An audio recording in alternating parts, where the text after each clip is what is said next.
ஜாதகத்தில் சந்திரனும் ராகுவும் சேர்க்கை இருந்தால் இந்த வகை கிரக சேர்க்கை போதையை உண்டாக்குமா, இல்லை போதைக்கு அடிமையாகக்கூடிய சூழ்நிலையை உருவாக்குமாங்கிறத நாம் இந்த பதிவில் பார்க்கலாம். ராகுங்கிற கிரகம் தான் எந்த கிரகத்தோட சேருதோ அந்த கிரகத்துடைய பலனை அதிகரிக்கும். இங்கே சந்திரன்கிறது மனசை குறிக்கக்கூடிய ஒரு கிரகம் ஆகும். இங்கே சந்திரன் ராகு சேர்க்கைங்கிறது மனசில் பலவிதமான எண்ணங்களை கொண்டு வரும். அல்லது ஒரே எண்ணங்கள் மனசை திரும்ப திரும்ப சுற்றி வரும். அப்படின்னா என்ன அர்த்தம்னா, சந்திரன் ராகு சேர்க்கை நேரடியாக போதையை குறிக்காது.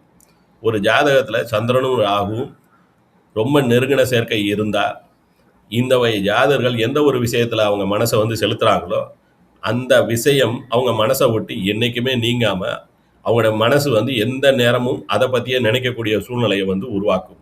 ஆக ஒரு ஜாதகர் மதுவை வாங்கி குடிக்கிறாரு அப்படின்னா திரும்ப திரும்ப திரும்ப திரும்ப திரும்ப அந்த எண்ணங்கள் திரும்ப திரும்ப அவங்க மனசில் அவங்கள மறுபடியும் அந்த மதுவை குடிக்க வைக்கும்.